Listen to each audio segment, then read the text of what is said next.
এই যে ড্যানফোর্ডতে বাংলা টাউন এলাকার পাশে ড্যান্টোনিয়া পার্ক, এটার নাম আর কি। এখানে ওই যে বড় বড় ওই যে বিল্ডিং আছে, এখানে রিসেন্ট টাউন ম্যাক্সিমাম হচ্ছে এখানে বাংলাদেশিরাই থাকে। এটা হচ্ছে বাংলা টাউনের সাথে। এটার নাম হচ্ছে ড্যান্টোনিয়া পার্ক। এখানে ঈদের জামারটা মাথায়, ওই যে আমাদের শহীদ মিনার দূরে দেখা যাচ্ছে। আসলে ওই চা খাচ্ছি আর একটা কথা চিন্তা করতেছি বাংলাদেশকে নিয়ে। আসলে আমরা বাংলাদেশে যারা বিদেশে থাকি অনেক বছর থেকে, সবারই বাংলাদেশের প্রতি মানে মায়ার পরিমাণটা অনেক বেশি। কেন বেশি? কারণ হচ্ছে বাংলাদেশ থেকে আমরা অনেক বেশি দূরে থাকি। দেশের জন্য সবার কেমন যেন, প্রত্যেকটা মানুষেরই কেমন যেন একটা অতিক্রম টান থাকে। খুবই স্বাভাবিক। দেশের সব কিছু, একদিন হয়তো বাংলাদেশে যখন ছিলাম তখন হয়তো যা দোকানে বসে খাওয়া, রেস্টুরেন্টে বসে খাওয়া, বাইরে একটু হাঁটাচলা করা, ওগুলো কোনোদিন মনে হয় নাই যে ওগুলো আমরা মিস করতে পারি। কিন্তু এই বিদেশে আসার পরে অ্যাটলিস্ট 5, 7, 8 বছর যারা থেকে যায়, তারপরে যখন 14, 15, 16, 20 বছর হয়ে যায়, তখন মানুষ এগুলো খুব বেশি মিস করে এবং ওইসবের টানেই মানুষ বাংলাদেশে যায়। আরেকটা ব্যাপার হচ্ছে, আপনি যখন বিদেশে আসছেন, আপনি যদি ভালো জব করেন, চাকরি বাকরি করেন, মানে ম্যাক্সিমাম জায়গাতেই আপনি এখানে এথিক্স, প্রফেশনালিজমটা খুব বেশি মেনটেন হয়। যার জন্য হচ্ছে মানুষ মেন্টালিটিতে, মানুষ সব কিছুতেই মোটামুটি অনেস্ট হয়ে, ম্যাক্সিমাম ক্ষেত্রে মানুষ ভেরি অনেস্ট। তার প্রফেশনালিজম থাকে, এথিক্স মেনটেন করে। মানে কথাগুলো বলতেছি এই জন্যে, বাংলাদেশটা দেখলে খুব মায়া লাগে আসলে। ধরেন এই যে জুলাই রেভলিউশনটা হইলো, রাইট, এতগুলো মানুষ যদি জীবন দেয়, 1400+ মানুষ জীবন দিচ্ছে, বাচ্চা কাচ্চা পোলাপাইন জীবন দিচ্ছে, প্রায় 3000-এর বেশি মানুষ দেশে হলো, দেশে 3000 বেশি মানুষ হচ্ছে পঙ্গু হয়ে গেল, প্যারালাইজড হয়ে গেল, রাইট। তো এতগুলো মানুষ জীবন দিছে, আসলে কি মানুষ শুধুমাত্র সরকার পরিবর্তনের জন্য জীবন দিছে?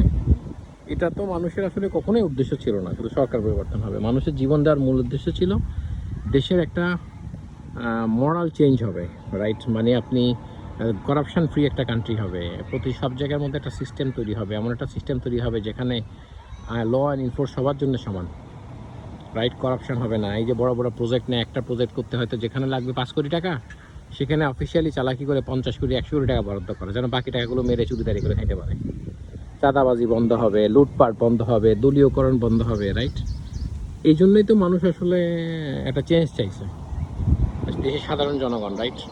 আসলে বাস্তবিক অর্থে দেশের অবস্থা দেখে কী মনে হচ্ছে? মনে হচ্ছে যে দেশে চেঞ্জ হয়েছে, সরকার পরিবর্তন হয়েছে, কিন্তু দেশের যে র্যাপিড চেঞ্জ হওয়ার দরকার ছিল ইন টার্মস অফ ইনফ্রাস্ট্রাকচার, মানে শুধু ডেভেলপমেন্ট না, in terms of the morality, মানুষের মধ্যে এথিক্স, প্রফেশনালিজম, গভর্নমেন্ট, সরকারি আমলারা, পলিটিশিয়ানরা যারা চুরি করে, চুরি বন্ধ হবে, সেটা কি আদৌ বন্ধ হয়েছে? কিছুই বন্ধ হয় না। আপনি দেখেন এই সালাউদ্দিনের মতো মানুষ, তার ছেলেকে আপনি 7-8 বছর সে ইন্ডিয়াতে ছিল গুমে, বুঝলাম আমি গুমে ছিল, তার ছেলে কি কোনোদিন রাস্তায় দেখছেন যে একটা বারের জন্য কোথাও দাঁড়ায় বলছে যে আমার বাবার মুক্তি চাই, আমার বাবারে দেশে ফিরে আনো? একদিন 1 মিনিটের জন্য দেখেন নাই, দেখছেন? কেউ দেখে নাই। এখন যেই সরকার পরিবর্তন হয়ে বাপে হোম মিনিস্টার হয়েছে, এখন সে ওই যে কি 40,000 কোটি টাকা দেখলাম একটা জাপানের সাথে প্রজেক্টে, সেখানে সে যদি 10%ও কমিশন নেয়, 4,000 কোটি টাকা।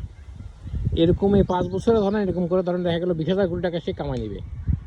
তো এই জন্যে কি আসলে আমরা দেশটাকে আসলে এই হাসিনা রেজিম থেকে মানুষ যে আসলে মুক্তি চাইছে, মানুষ যে ফ্যাসিজমের বিরুদ্ধে এতগুলো মানুষ জীবন দিল, এটা কি উদ্দেশ্য ছিল যে শুধু দেশের রেজিমটা পরিবর্তন হবে কিন্তু চুরি দাড়ি মহা উৎসবে সবই চলবে? আসলে দুর্ভাগ্য। মানে এবং আপনি দেখেন প্রবাসীরা তো বিশাল কন্ট্রিবিউশন আছে দেশের ইকোনমিতে। দেশের এই দেশটা টিকে আছে প্রবাসীদের রেমিটেন্সের উপরে। এই যে মধ্যপ্রাচ্য থেকে শুরু সব দেশে মানুষ কত কষ্ট করে কাজ করে, দেশে টাকা পাঠাচ্ছে, রেমিটেন্স পাঠাচ্ছে, রাইট। দেশটা কিন্তু টিকে আছে এদের উপর। অথচ এরা যখন এয়ারপোর্টে যায়, আপনি দেখেন ট্রলি বন্ধ মানুষ পায় না। এয়ারপোর্টের মতো এত নোংরা বাংলাদেশি এয়ারপোর্টের মতো, মানে চিন্তা করারও যায় না। সরকারি আমলা, কর্মচারী, ডিসি অফিসগুলো দেখেন, ইউএন অফিসগুলো দেখেন, এক একজন মনে করে সে হলো ওই ইউনিয়নের ওই জেলার রাজা বাচ্চা, রাইট। এক একটা ডিসি অফিস দেখেন এমন ওয়েল ডেকোরেটেড, গাড়ি বাড়ি দিয়ে। আপনি কেন এই যে ডিসি অফিসগুলোতে গাড়ি বাড়ি দিয়ে রাখছেন? এগুলো সব বন্ধ করে দেন। একমাত্র প্রাইম মিনিস্টার থেকে শুরু করে কিছু টপ লেভেলের মিনিস্টার যারা হচ্ছে হয়তো এই অ্যাডভান্টেজ এই বেনিফিটটা নিতে পারে। অফিসে আপনি এই সবগুলো গাড়ি দেওয়া, বাড়ি দেওয়া, সরকারি বাড়ি, ডিসির জন্য বাড়ি, এসপির জন্য বাড়ি, সব বেনিফিট বন্ধ করে দেন। এগুলো কেন? এগুলো তো আপনি তাকে তো বেতন দিচ্ছেন, আপনি অতিরিক্ত সুবিধা হিসেবে কেন দিবেন?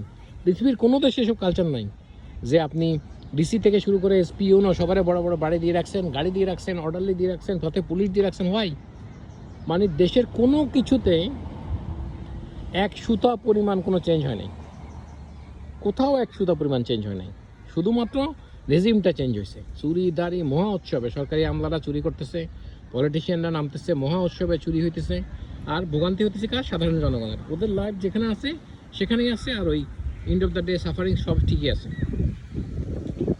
এই যে দেখেন ইন্ডিয়াতে দেখলাম চিকিৎসা করতে যায় কিছু মানুষ এসির আগুন থেকে পুড়ে মারা গেল। দেখেন আমাদের হসপিটালে মানুষ চিকিৎসা পর্যন্ত পায় না, অথচ আমাদের মন্ত্রী এমপি এরা হাজার হাজার কোটি টাকা দেশে চুরি করে। একটা কাশি হলে সিঙ্গাপুরে যায়, থাইল্যান্ডে যায় চিকিৎসা করায়, প্রেসিডেন্ট বিদেশে যায় চিকিৎসা করায়, হেলথ চেক আপ করায়। আপনি এসব সব বেনিফিটগুলো বন্ধ করেন যে আপনাকে সবার আগে চিকিৎসা নিতে হবে দেশে, তাইলে একমাত্র দেশের স্বাস্থ্য ব্যবস্থা থেকে শুরু করে সব কিছু ডেভেলপড হবে। আদারওয়াইজ আপনি যাই করেন না কেন এই দেশে এরা কেউ ইচ্ছে করে কোনো কিছু ডেভেলপ করবে না। এটা সব কিছু আপনার এরকম নয়েজি করে রাখবে যাতে কোনো একটা সুবিধা সেবা আপনি যাতে কোনোভাবেই কিছুতেই না পান, এবং এভাবেই দেশ চলবে। এতগুলো মানুষ রাস্তায় নামছে, আন্দোলন করছে, জীবন দিছে, শুধুমাত্র হাসিনাকে পরিবর্তন করার জন্য কেউ এটা করে নাই, কেউ করে নাই। এটা সবার উদ্দেশ্য ছিল যে মনে করছে নতুন একটা গভর্নমেন্ট আসলে তারা অ্যাটলিস্ট ডেভেলপগুলো হবে, প্রত্যেকটা জায়গায় অ্যাকাউন্টেবিলিটি আসবে। একটা কিছুতে সেক্টরে আপনি দেখেন কোনো অ্যাকাউন্টেবিলিটি আছে? কোনো অ্যাকাউন্টেবিলিটি নেই, কোনো কিছুতে কোনো অ্যাকাউন্টেবিলিটি নেই বাংলাদেশে।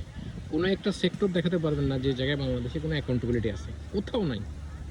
জিরো অ্যাকাউন্টেবিলিটির একটা দেশ, যার যা মতো। একটা বিল্ডিংয়ে যে কদিন আগে দেখলাম পিঙ্ক বাস নামাইছে, এই দেখবেন আজ থেকে 1 মাস 1.5 মাস 2 মাস 6 মাস যাক, এই বাসগুলো সব ডিপোতে থাকবে এবং এগুলো কলকাতা সব চুরি করে আরেক পার্টি খেয়ে নেবে। এটার যে মেনটেনেন্স আছে, এটা যে রান থ্রু করার জন্য একটা ফলো আপ আছে, কোনো কিচ্ছু হবে না। শুধু নতুন নতুন প্রজেক্ট নেবে, বড় বড় প্রজেক্ট, যেগুলোতে বড় বড় চুরি এবং দুর্নীতি করা যায়, এবং বিদেশে হচ্ছে সম্পদের পাহাড় করা যায়। আর যখন 5 বছর যাবে একটা নতুন গভর্নমেন্ট আসবে, এবার সে নতুন করে চুরি করবে, নতুন করে খাবে। এই হবে বাংলাদেশের অবস্থা। আর সাফার করবে কারা? সাধারণ জনগণ, যাদের কিচ্ছু নাই, ওরা হচ্ছে সাফার করবে। এটা আসলে মেনে নেওয়া যায় না। মানে অ্যাটলিস্ট জুলাইয়ের পরে এটা মেনে নেওয়া যায় না কোনোভাবে। এতগুলো মানুষ জীবন দিল দেশটাকে রিবিল্ড করার জন্য, দেশের অ্যাকাউন্টেবিলিটি হওয়ার জন্য, করাপশন ফ্রি করার জন্য। আনফর্চুনেটলি দেখা গেল যে কিছুই হয়নি, এবং সেটা দেখতে পাচ্ছি না আমি। তারেক জিয়ার মধ্যে কিছুটা পজিটিভিটি দেখা যাচ্ছে, চেষ্টা করতে, কিন্তু সে পজিটিভিটি দেখালে তো হবে না। তার যে হ্যান্ডসগুলো নিয়ে সে কাজ করে, মিনিস্টার, এমপিস, লোকাল বডিজ, ওদেরকে তো করাপশন ফ্রি করতে হবে, অ্যাকাউন্টেবিলিটির মধ্যে আনতে হবে। সমস্ত লোক যে সমস্ত চাটতেছে, চাটার দল সবাই যায় বিভিন্ন জায়গায় যাচ্ছে। আসলে খুবই পেইনফুল এবং কষ্টদায়ক। যাই হোক, কি বলবো জানি না এটা পরিবর্তন হবে কিনা, আসলে নাকি দেশের জনগণ আসলে এভাবেই মানুষ ভোগ করে যাবে, এইভাবে সাফার করে যাবে। ভালো থাকেন সবাই।